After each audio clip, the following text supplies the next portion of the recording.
I think we are live now. Okay.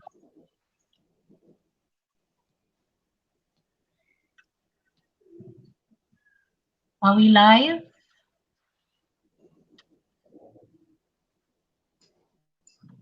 So, hello and a warm, rather a hot welcome from Delhi, where I am at the moment. And the temperatures are soaring as we've entered June here. Um, let's wait for a couple of minutes for people to join in. We have two wonderful people, two wonderful writers with us today at the Kalinga Lit Fest. I'm delighted to be part of yet another session hosted by Kalinga. Um, Rashmi Ranjanji has always been very kind and supportive, and I thank him and his team, Ashutosh ji, Sitanshu ji. He has a team of really bright and enthusiastic people who've been continuously coming out with a session every weekend. I think since the last 14 months. And as I just got to know, there have been over 220 sessions so far with millions of viewers who've seen these sessions. So, really excited to be part of it again. In these times, it's wonderful to have, to be able to meet people from all across the world and from the world of writing and arts and culture on a platform like this. It keeps the hopes high. With me today, as I said, are two young, bright writers. Joining from Bombay is Sid Kapdi. Sid started Hello. his. Hello. Hi, Sid. Uh, so Sid started his writing career about 3 years ago, right, Sid? And that was with short stories. His forte lies in horror and crime genres. His short story, I think, was called Day One at Pamperium, the spa, got featured in an anthology in 2019. His horror story, another horror story, The Mud Ghost, got published in a microfiction anthology in 2020. Then there was another scary story called The Black PC on waterpad.com that was, I think, received very well. Uh, Sid, as a day job, I believe I should put it that way, Sid has spent over 2 decades in the IT industry, and he's just out with his first book early this year, I think, and it's a debut fiction, a horror fiction called Scare Me If You Can. With him joins us Ishan Kamdar. Ishan joins us from London.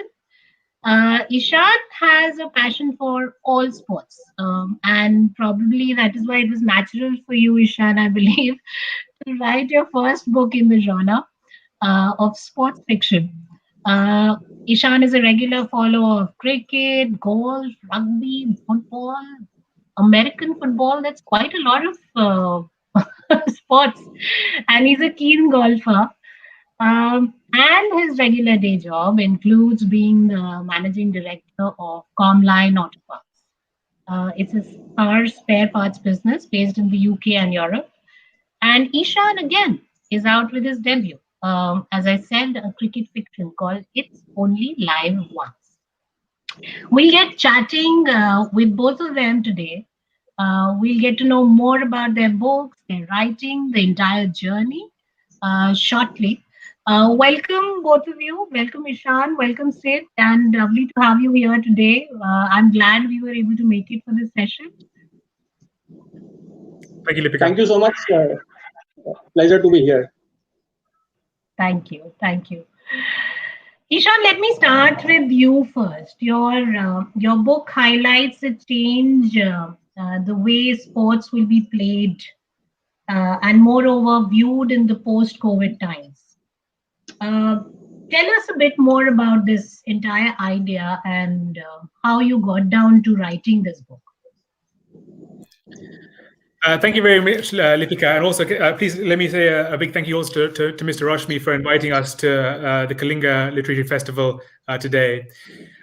Yeah, it's an interesting concept, because the way we watch sports, the way we consume entertainment now is changed completely, really, in the last sort of 5 years, and then accelerated in the last 12 months because of the situation that we are in.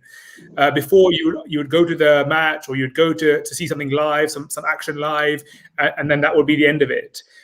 Today, you have so many different ways to engage in the content, so that the match is being played, but you can watch it live, you can listen to the commentary on the radio, you have fantastic internet streams of the or text readouts from it. For example, in cricket, it's Cricinfo is very, very famous. And then, of course, all of the social media, whether it's Facebook, Instagram, Twitter, everyone is being able to produce their own view of the match that is happening, their own angle, their own story, and you're able to see all of that in real time on a small phone in front of you. We all are bound to our phones now, and that has become a way to enjoy and consume matches and sport. And it's really changed the way sport is told, because even when you look at it on screen now, you look at the way they're broadcasted as well. So much is targeted to the millennial and the Generation Z style of viewer, who is used to high data and everything like that as well. Interesting. In fact, Sid, I do recall now that you too have one of your stories which is set in the world of mobile phones and texts. But Sid writes in a very different genre. Tell us a bit more about how did you think of bringing that element of the new age world and the way things have changed for everyone, and then include it in the story. Yeah. First of all, thanks for having me here. Very pleased to be part of this festival. And a bit about my book, actually. So there are 9 different stories. It is kind of a, the concept is that there is a workshop for horror writing, where 9 participants come and they kind of learn the advanced art of horror writing, and based on their experiences in a very spooky resort where they are all staying, they come up with different stories. So there are 9 participants, and then there is one more suspense writer who does the who steals the show at the end. So one of these stories is a chat-based story, where I've tried to put it in a very different way, and the setting as well as the situations are such that the mother, who's a project manager in an IT company, she receives a text from her son, who is at home alone and is scared for some reason, and then the scare factor keeps on rising, and the story is about how the a lady deals with it while attending a very critical client meeting, and there is a chat conversation which goes on, and it gets scarier, and and some of it I can relate, because I've been part of the IT world, so I know how we manage things, especially we cannot talk most of the times. It's all WhatsApp conversations with our family. So it is some of these conversations, and the dialogues are very much what happen between me and my wife or my daughter, when I'm in office. So a lot of it is relatable, but I've tried to induce some horror into that, and in the end, it all works out very well, because there's technology, there's horror, and then there is this IT industry. So it's kind of a combination of all the 3.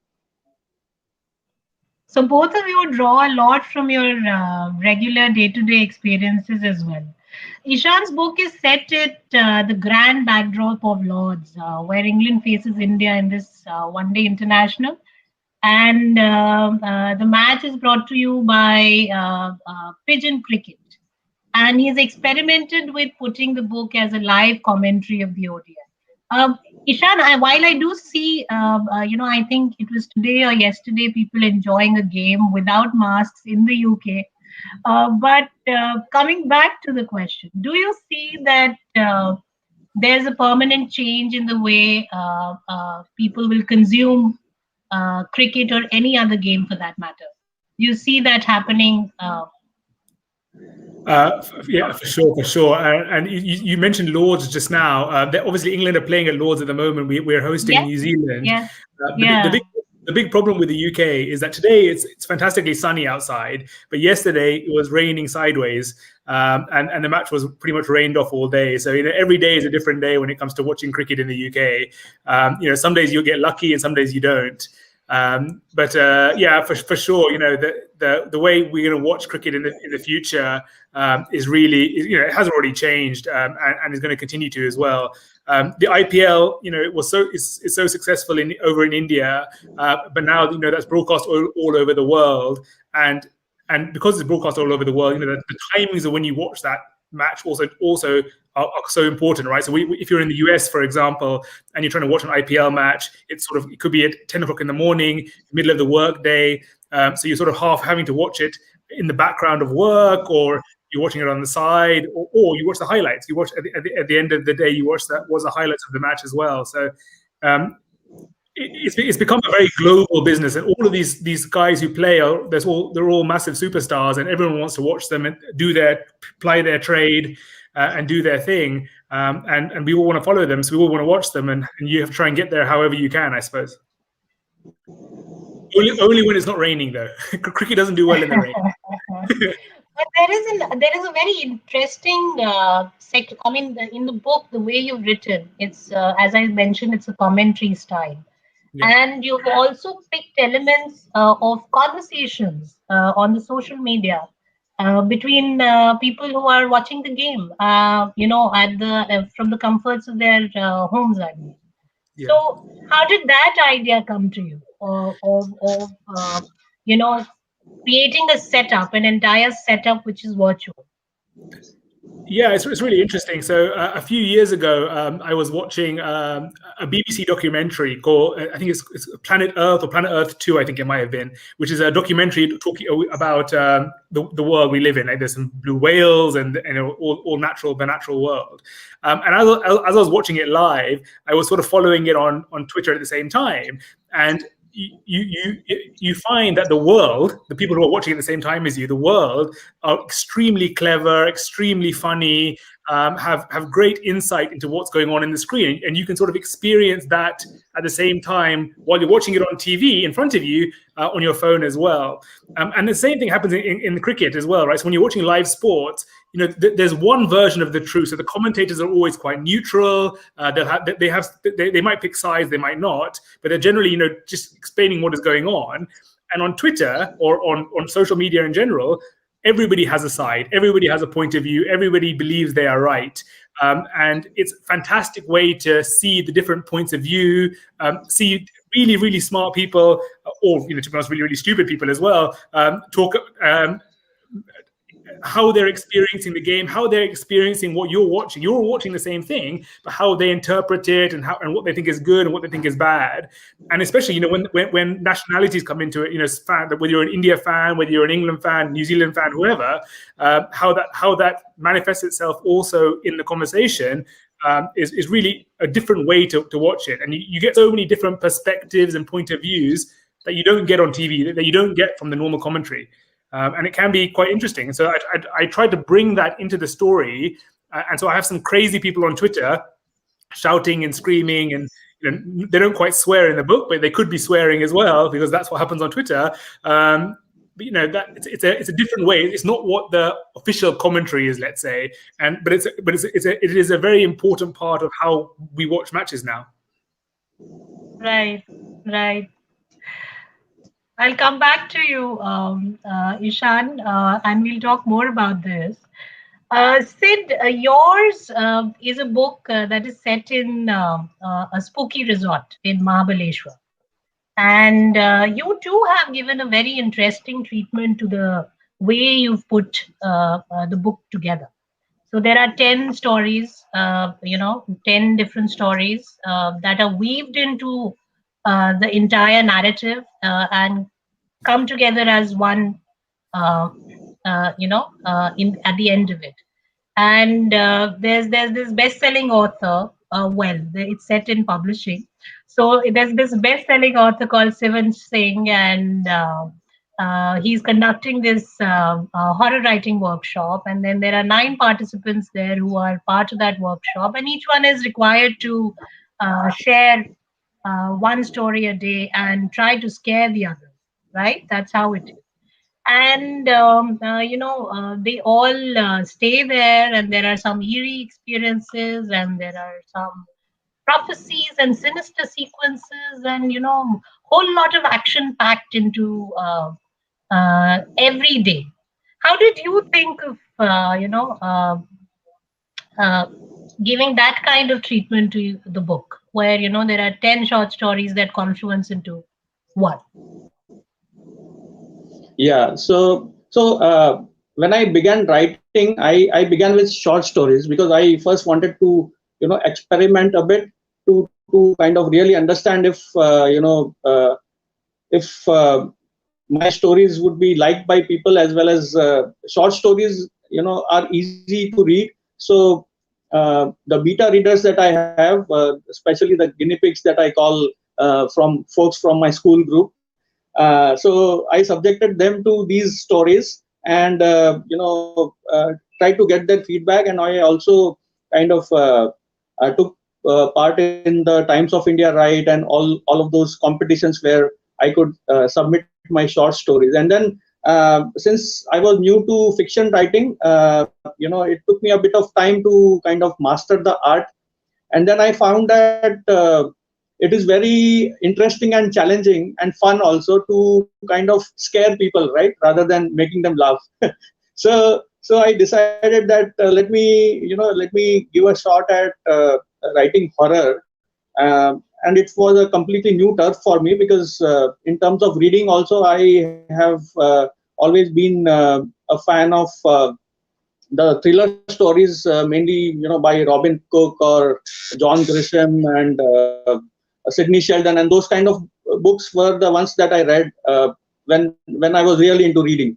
So this was a challenge for me. And also, in the course of writing these short stories, I had certain stories in mind which I thought I would write sometime. And then this idea came that why don't I bunch them all into a book.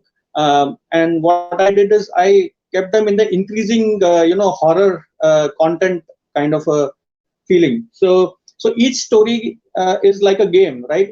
When you read the book, it's like a game. You read one story and then you go to the next one. It is scarier than the previous one. So it is like the way you advance in a game where the difficulty level gets tougher, right? So this is like that. The horror quotient keeps getting higher. So what happens is, the advantage here is the reader who is especially not very a big fan of horror, that person would find the first couple of stories with mild horror, and then that person would get sucked in, because the stories are interesting and very much they are very much real, if I have to call them real situations, and something that could actually happen, rather than having something completely weird and out of the world. So, and then the main thing was, I did not want to just bunch them as a as a bouquet of short stories. I wanted to have a very strong backdrop behind it, so that it all comes as a novel and not just a bunch of short stories. And for that, I thought a lot. And what I did is, each story is based in a separate city and state. So I knew that I would be able to put those characters, those authors as the characters in the backdrop story that I am building. And then it was about how to get them all together and think of a central theme which will bind everything together. And that is when this workshop idea came to mind. And then I, again, in horror, the setting is very important. The location, as well as the overall atmosphere, that itself is one character, you could say. Because if you have that a very strong and frightening background, then a lot of your scare factor kind of comes in as from that angle as well. So I brought all of that together, and this horror, the horror themed resort which I am talking about, it has its own charm as well as the appeal which it has in terms of, for example, the names also of the various rooms. They are all very scary names, and for example, in the bar that the person the authors go to, those also have the dishes named in a very scary manner.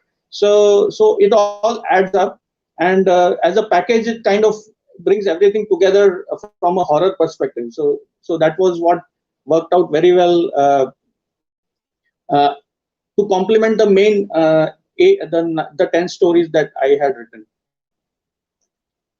You bring in a very interesting point of creating an atmosphere.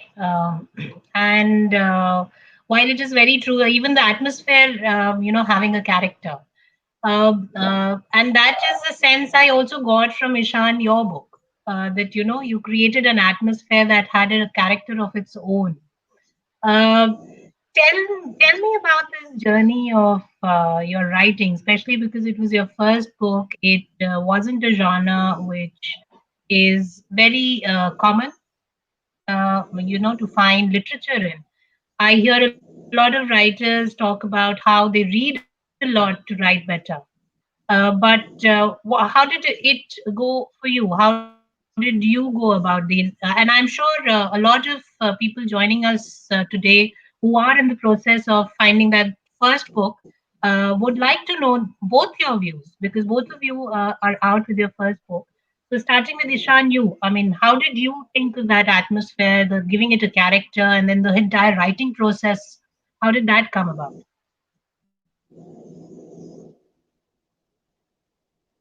For me, I think the atmosphere and the character came second, to be honest, to the writing part of it first. Because as you mentioned, this is my first book, my first foray into this world. Really, I like to read, but never really written anything down apart from really like a long email, basically. And so it was really a journey into the unknown a bit.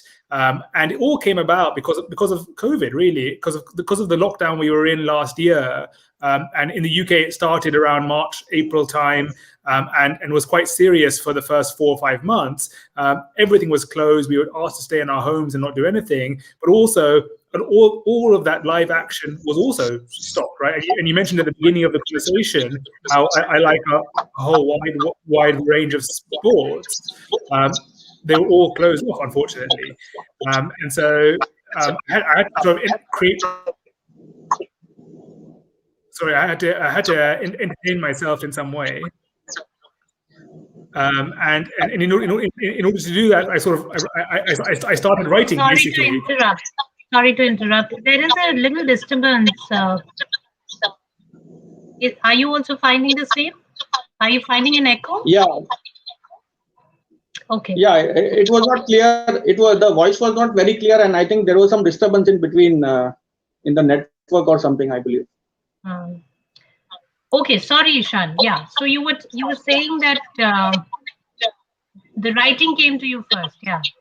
Yeah, so the writing came to me first, and anyone who's listening in who wants to start this process. I would definitely tell them to go for it. Really, start writing something and have a go, because if I can do it and I have no experience, then certainly you can as well. After that, it's all about trying to create that atmosphere and that character that you talked about, right? Something that someone else will want to engage in and someone else will want to read. I was quite lucky in that my topic, which is cricket, let's say, is very popular, of course, right? Especially in the Indian market, very, very popular. And because of that, then I was able to create this sort of atmosphere that everyone is sort of familiar with, right? Everybody already knows what to expect from a cricket match, what to expect from Lords, what to expect from England, what to expect from India in terms of the cricket team itself. And I was able to sort of build on that expectation and that was already created in the real world to build out my characters, to build out my atmosphere, to build out my action. And it's the story is all about action, really. It's a play-by-play. Every single ball that's bowled, basically I report on it, I commentate on it. It's completely live. I don't really know what's happening beforehand, and this is the part of me, me entertaining myself. I didn't know what was going to happen in the book as I was writing it, which is not a great way to write a story. My school teachers will still shout at me for not planning it out in advance, basically, and that's the first thing they always tell you: plan out your story. But the whole concept of this book meant that I couldn't really plan it out. I had some ideas of where I wanted to go, but I couldn't really plan out what was going to happen in the storyline itself, because that's what happens in sport, right? You don't know what's going to happen in 5 minutes time. When we first came on this call, England were batting against New Zealand at Lords. I have no idea. They're probably collapsed now. They probably stopped batting now. Those types of things. It's live, and that's what makes it exciting. And hopefully, the book will be exciting for people as they read it and they read the action, and they sort of have an idea of familiarity with it because they like cricket and they like the sport. Then they'll have some familiarity, and that helps create that character and that atmosphere that you mentioned. It's very interesting that both your books try to create an atmosphere. It tries to intensify with every passing page, the entire setup that is there. And there is also a bit about, drawing characters, and the characters are very real in a lot of ways. Sid, you have got quite a lot of feedback from readers on some characters that you've sketched in your book. Tell us that entire experience of thinking of a character, right from the Namkaran stage to the point where you make him or her the main, the protagonist or the villain in the book.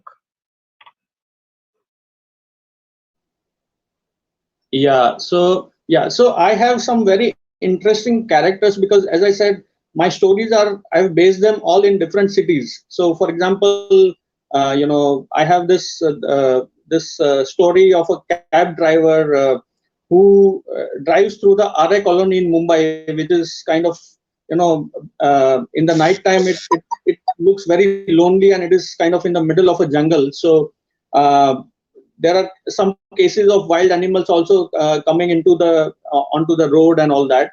And overall, it is a very scary place if one has to travel at midnight. So the characters, for example, the cab driver that I came up with, right? So that person, was very tired driving throughout the day, and by coincidence, all the trips were via RA colony during the day. So there were about 6 trips that he made, and all of them passed by RA colony. And the last trip that he was doing, that is when a lot of these strange activities began. So what I did is, what is it that a cab driver's mentality would be, or how he would behave, or at the end of the day, what would be the kind of thoughts that would come to his mind, right? His family, and he wants to go back home. He's tired, and somebody is waiting for that person. There are certain other things like his past background and his salary and the facilities that the new cab company is providing that person, as well as it brings out his own characteristics. For example, some passenger is trying to call that person, and the cabbie is very much tired, but he's not able to say no because because of his nature, that he doesn't want to say no to a girl who's waiting at 1 a.m. and waiting to be picked up, even though it's already late and he's not bound to pick her up.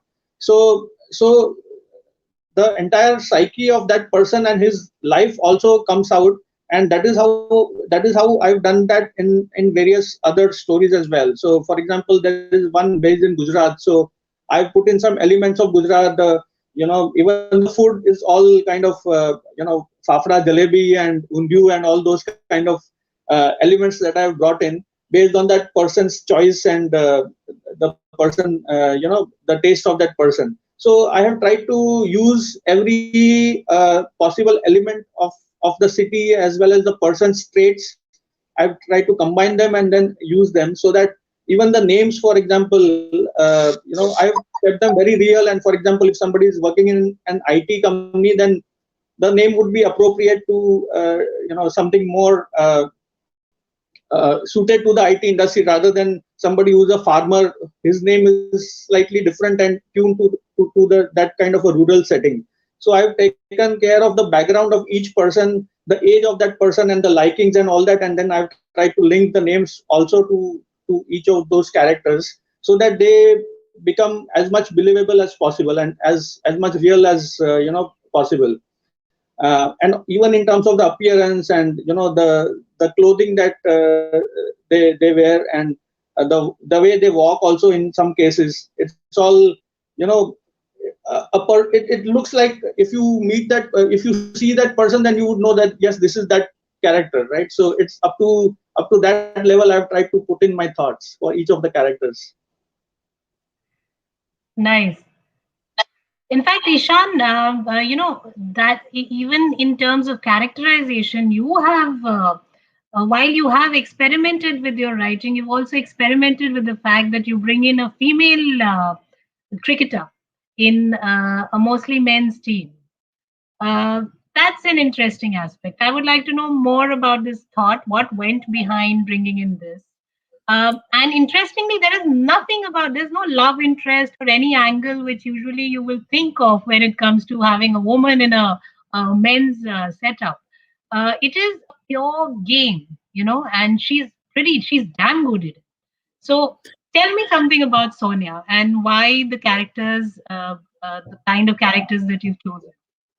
Yeah, for sure. But let me just touch on Sid's point. I'm dreaming about Jalebi right now. To be honest, Saturday afternoon, and dreaming about Jalebi now. But yeah, thanks, Sid. But coming back to Sonia, it was an experiment, right? I've planned the match sort of 10 years in advance, and by then, hopefully, certainly, one of the international teams, let's call them, or the official teams, that there potentially can be a female cricketer playing at that level. Female women's cricket in particular is already improving so regularly and so strongly. Obviously, the Indian women's cricket team is so strong, and it's only a matter of time before one or two of them, especially in the skill positions, which are like the non big hitting, or where you don't need to be very Mr. Hulk to play in those more skilled traditional positions. There's no reason why a female cricketer couldn't come through and be the best at her position effectively. And that's what I tried to do with Sonia, right? So I brought her into the England team.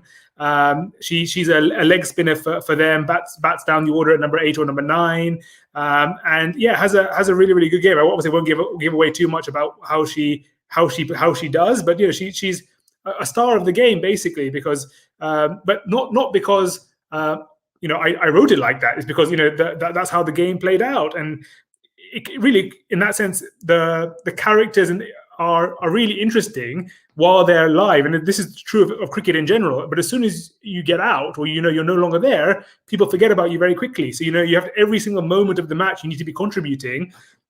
It's lucky that in this story that she does exactly that.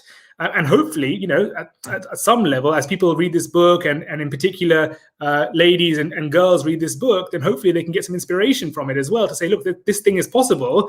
If it's written down like this, then in 5-10 years, maybe even sooner, maybe there's a chance that they could try out for and be good enough for the official teams. And we live in the world we live in, and this sort of very, very sort of equality world that we live in now. There's no reason why we shouldn't put the best people on the pitch. And if your best person is in this case, a female leg spinner, and she turns the ball the most, or she has the most control, and she's the most effective, let's say, then she needs to be put forward, and she needs to step up and play for the team.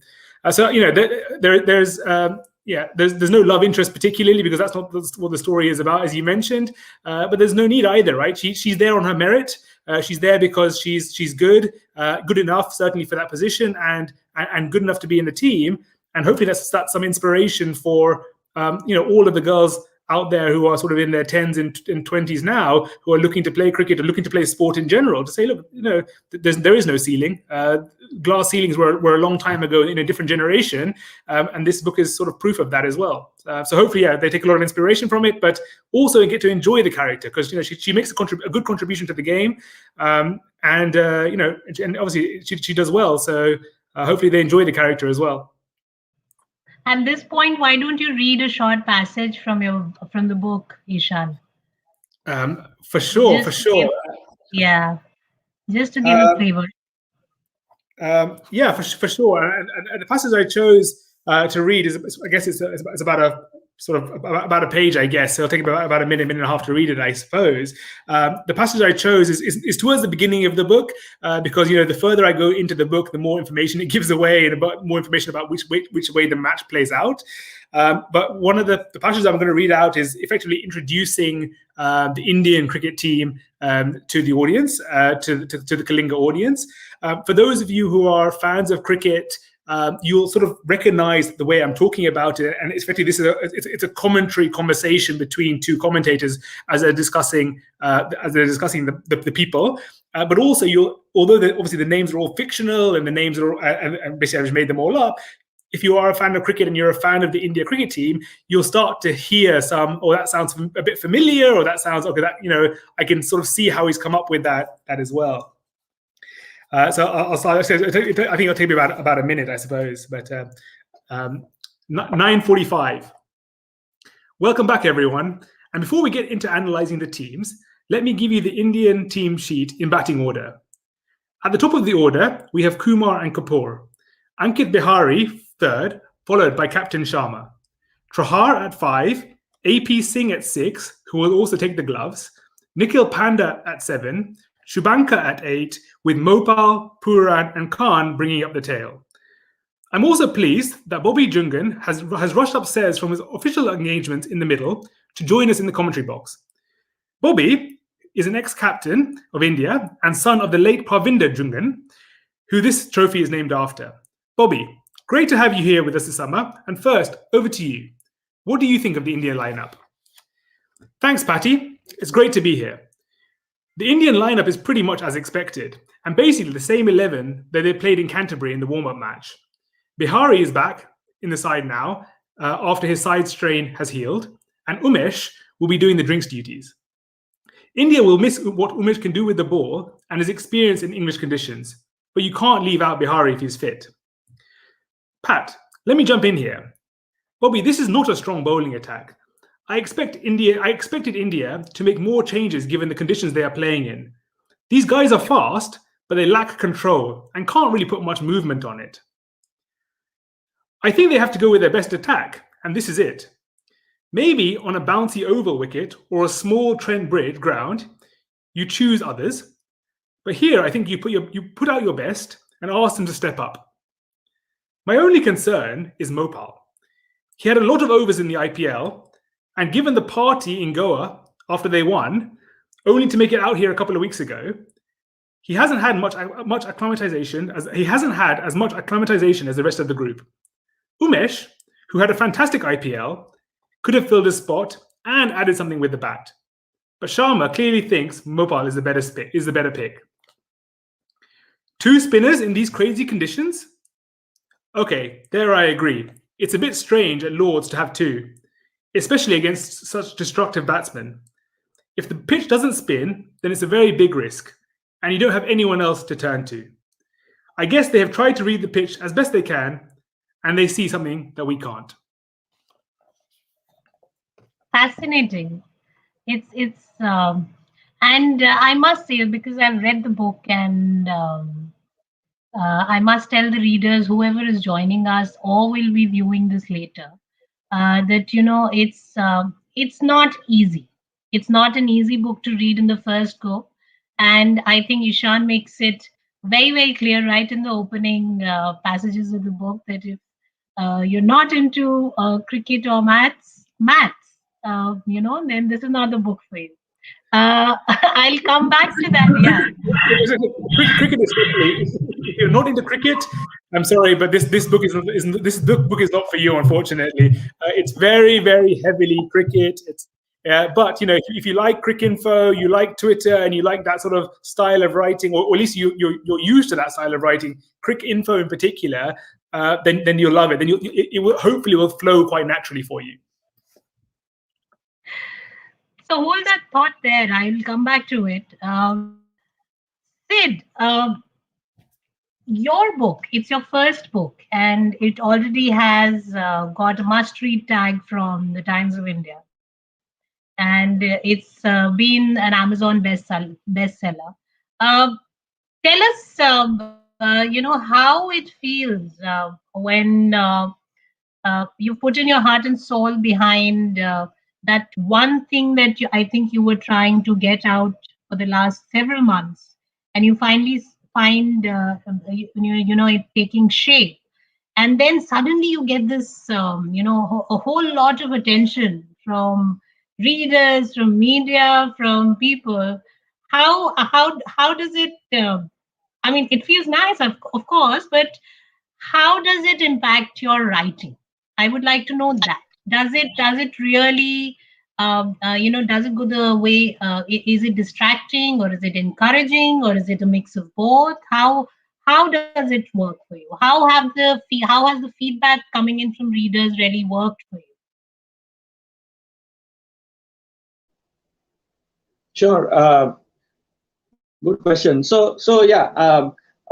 See, for a writer, and especially for a debut writer, the initial feedback that comes, each feedback is very important. Each review on Amazon or otherwise is very much a treasure, because for a debut writer there is always a kind of an uncertainty in that person's mind, right? Whether what he has put out, whether it is really something that's good, and some place, some activity that he should continue, or there is something that he should take a couple of steps back and then think again and then do something different, or what is it that should happen actually.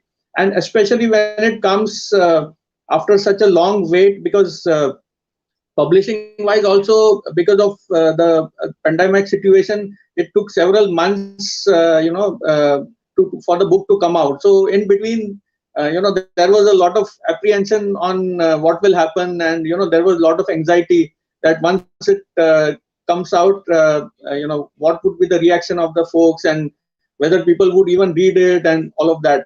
So once the uh, readers who were not known to me, they started putting their feedback on Amazon, and also pinging me and telling me that they have not read something like this for a long time, and especially from those who are not really readers of horror, but they began reading horror, and liking horror, and they would read more horror books of other authors as well. So those kind of comments really made me feel that yes, there is something that I've done right. And also and then there is it takes time, because word of mouth is a slow process, and as more and more reviews come and more people talk about it, once in a while I kind of get good feedback. But suddenly, for example, when somebody of the caliber of Times of India, they kind of recommend the book as one of the short stories, book of short stories that one should read for 2021, then it kind of brings a very different sense of achievement and pride, because it kind of puts a stamp that I should kind of continue and do something different and better, and kind of continue my journey further with much more confidence. So it definitely is encouraging, and it's like you get rewarded for all the hard work, and you just think that you've been successful. The first step at least has been good, and then it is up to us how we take this ahead. It kind of gives a very big sense of achievement for sure. But at the same time, definitely, it doesn't mean that we have to take that in a very big way. We have to still be humble, and we have to stay grounded and try to continue and be in those books, for a longer time. So yeah, so definitely very encouraging and very positive, especially in these times when you see uh, not so good things around, and these kind of very positive things really boost up your morale.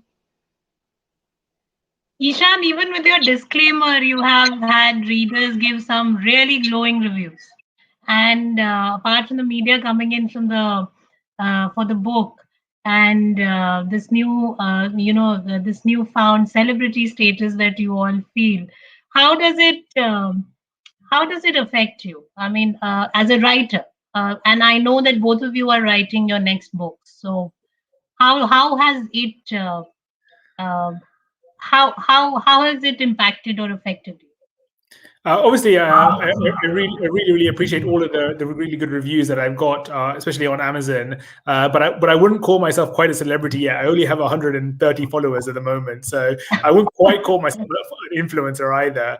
But yeah, like I said, I really appreciate the fact that people are enjoying the book, whether they like cricket or not. And the good news is even the reviews that I've got, so some people have taken it up and then they're not quite sure about cricket, or they've only sort of watched it in the background.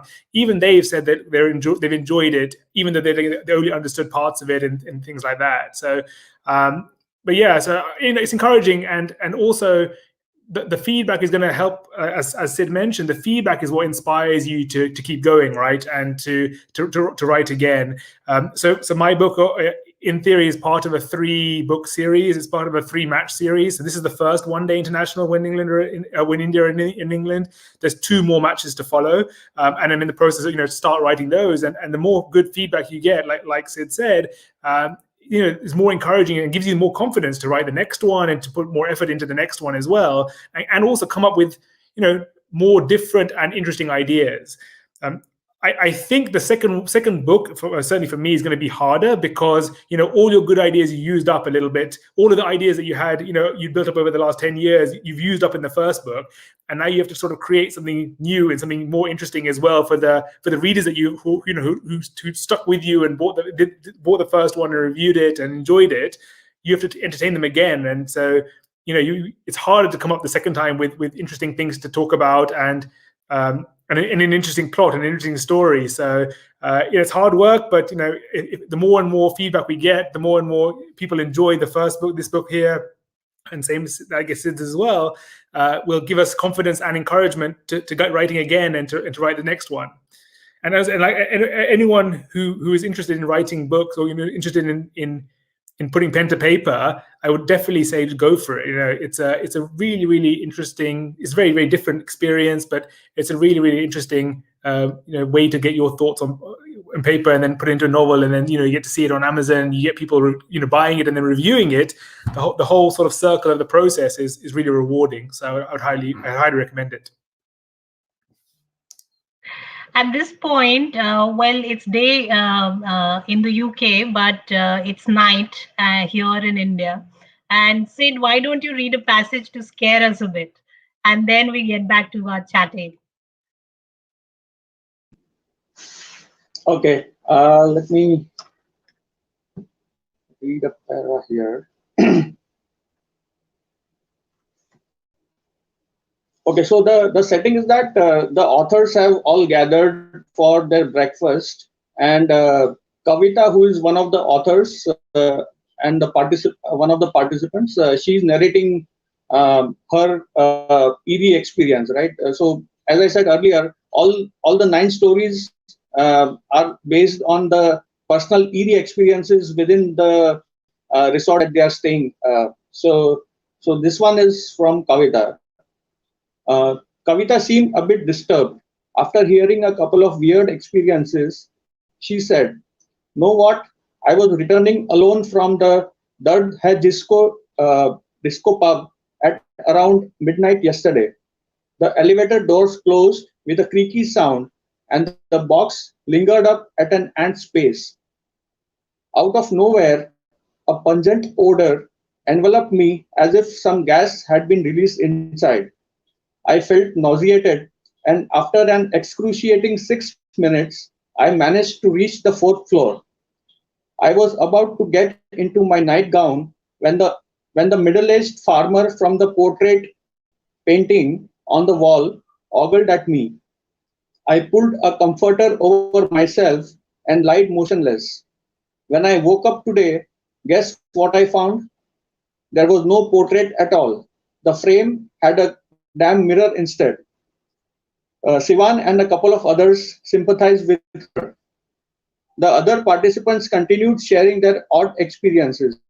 Sivan himself, so Sivan is the main person who's organizing this workshop. So Sivan himself, while watching a horror movie on TV in his room, felt he saw his own room in one of the scenes where the occupant was chopped to pieces that were stuffed inside the AC.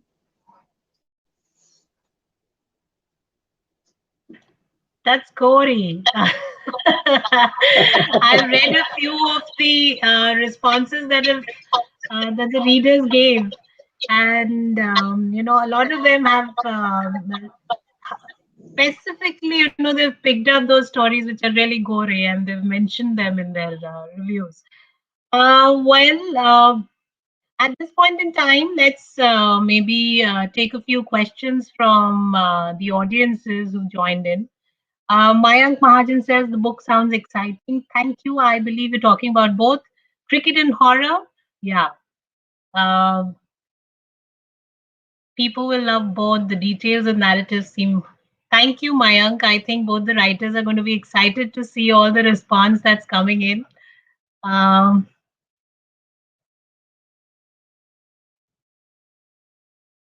Oh, lovely. Okay. Ishan, there goes your live review. Yeah, thank you very much, Mayank. I really, really appreciate it. Yeah. And obviously, India come to England in I think in about a month's time as well. So it's going to be all over your TV screen. So this could be good background reading just before India come. I think they're playing 5 Test matches here. One of them is at Lords, and then a one-day series as well. So it's going to be really, really interesting summer for us.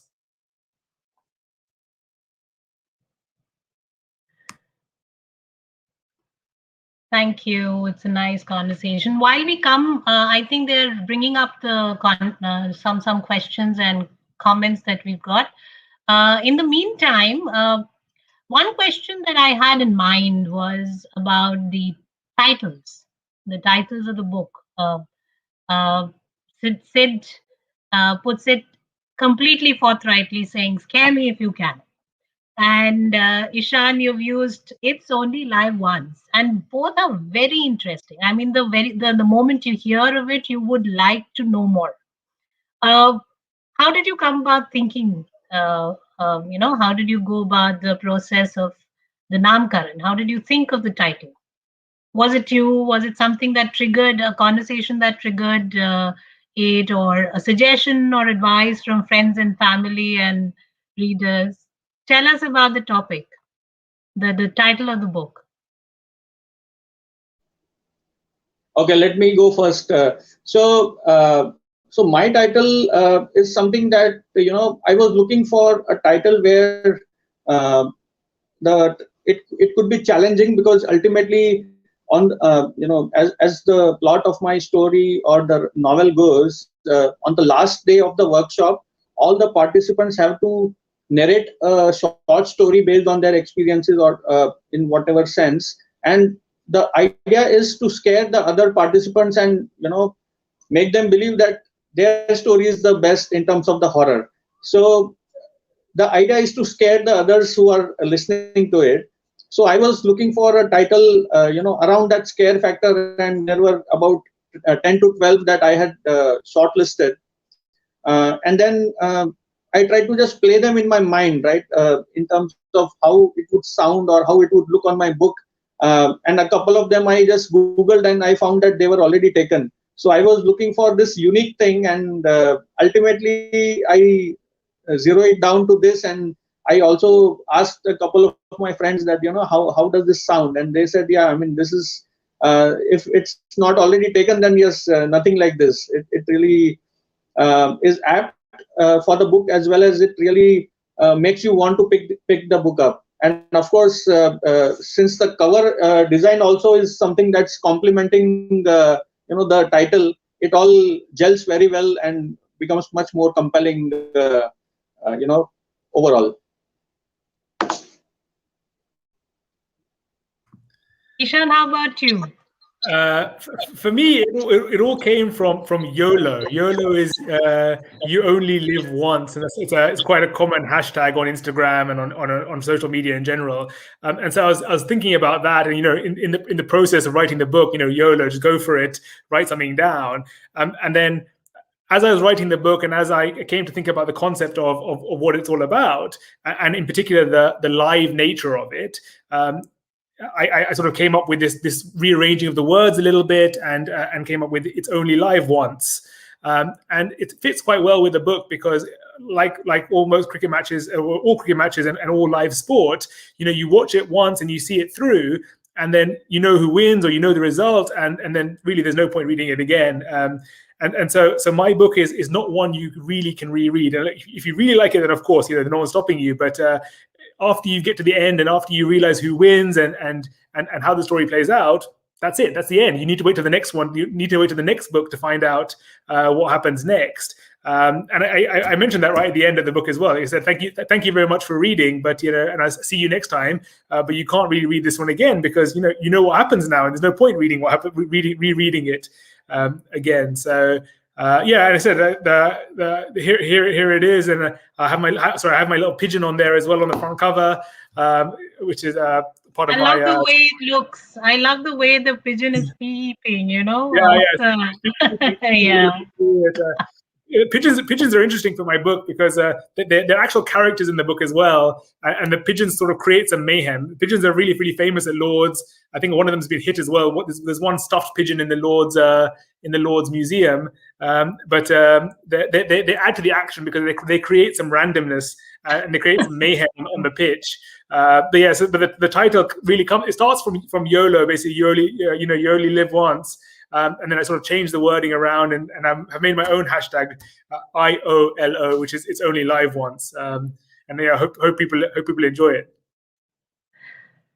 I guess it's easier naming your children these days than naming the books. Sure. Well, thank you so much, both of you, for your time. It was an enjoyable discussion. Especially in the times that we are in. Many of us are recovering from the deadly virus.